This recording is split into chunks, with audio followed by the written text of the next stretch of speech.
नमस्कार दोस्तों आज मैं MA first year second semester Hindi का पेपर लेकर आया हूँ। कथा साहित्य। तो समय 2 घंटे हैं। 75 नंबर का पेपर है। निर्देश है सभी खंडों से निर्देशानुसार प्रश्नों के उत्तर दीजिए। तो खंड ऐसे है अति लघुत्तरी प्रश्न। तो अति लघुत्तरी प्रश्न निर्देश है इस प्रश्न के सभी भागों के उत्तर दीजिए। प्रत्येक भाग का उत्तर लगभग 50 शब्दों में दीजिए। तो 10 क्वेश्चन है। 3 नंबर का एक प्रश्न है। तो पहले का पहला है उपन्यास के 6 तत्वों के नाम लिखिए। दूसरा है कहानी के प्रमुख तत्वों का नाम उल्लेख कीजिए। तीसरा है गोदान का नायक कौन है, उसके गांव का क्या नाम है। चौथा है गोदान उपन्यास के 5 पात्रों का नाम लिखिए। पांचवा है शेखर एक जीवनी उपन्यास के लेखक का पूरा नाम बताइए। छठा है शेखर एक जीवनी उपन्यास की नायिका का नाम लिखिए। सातवां है डार्क हॉर्स उपन्यास के लेखक का नाम तथा जन्म स्थान लिखिए। सातवां है आठवां है नीलोत्पल मृणाल को साहित्य अकादमी का कौन सा पुरस्कार और किस सन में मिला।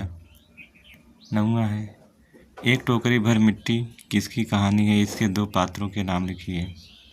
10वां है उसने कहा था किसकी कहानी है, इस कहानी के लेखक का जन्म कब हुआ। तो 10 क्वेश्चन यही थे अति लघुत्तरी प्रश्न में, जिसका उत्तर 50 शब्दों में देना है। फिर खंड ब है लघुत्तरी प्रश्न। निर्देश है इस खंड में कुल 8 प्रश्न दिए गए हैं। प्रश्न क्रमांक 2, 3 या 4 अनिवार्य है।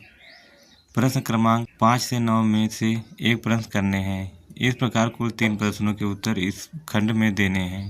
प्रत्येक प्रश्न का उत्तर लगभग 200 शब्दों में देने हैं।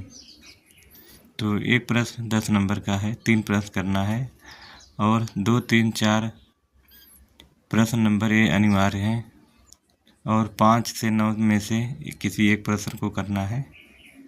फिर प्रश्न नंबर 2 है निम्नलिखित अवतरणों की सप्रसंग व्याख्या कीजिए। तो प्रसंग दिया है, इसका सप्रसंग व्याख्या करना है। तू जो बात नहीं समझती से लेकर देख लीजिए नीचे तक है, सहलाने में ही कुशल है। तो यहाँ तक का सप्रसंग व्याख्या करना है। फिर तीसरा है वृक्षों में फल लगते हैं से लेकर कहाँ स्थान, यहाँ तक इसका सप्रसंग व्याख्या करना है। फिर चौथा है अपनी आत्मा का संपूर्ण से लेकर अविवाहित जीवन को, यहाँ तक का सप्रसंग व्याख्या करना है।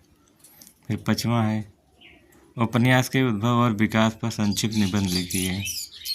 छठा है कहानी के उद्भव और विकास पर टिप्पणी कीजिए। फिर 7वां है मालती बाहर से तितली है और भीतर से मधुमक्खी, इस कथन की युक्ति युक्त व्याख्या कीजिए। 8वां है शेखर एक जीवनी उपन्यास के उद्देश्य पर प्रकाश डालिए।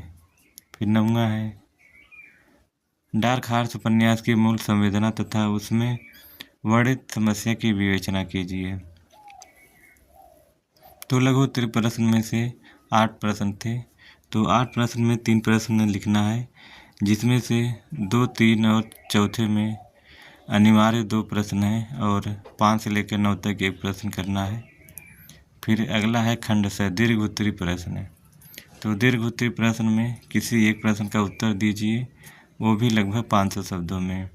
तो 15 नंबर का है एक प्रश्न। 10वां है सिद्ध कीजिए कि गोदान किसान जीवन की करुण क्या है।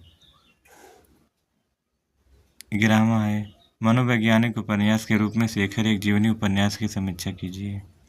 12 है लेखकी हुनर की दृष्टि से डार्क हॉर्स उपन्यास की मूल संवेदना तथा समस्या की विवेचना कीजिए। 13 है कहानी कला के तत्वों के आधार पर रसप्रिया अथवा पत्नी कहानी की समीक्षा कीजिए।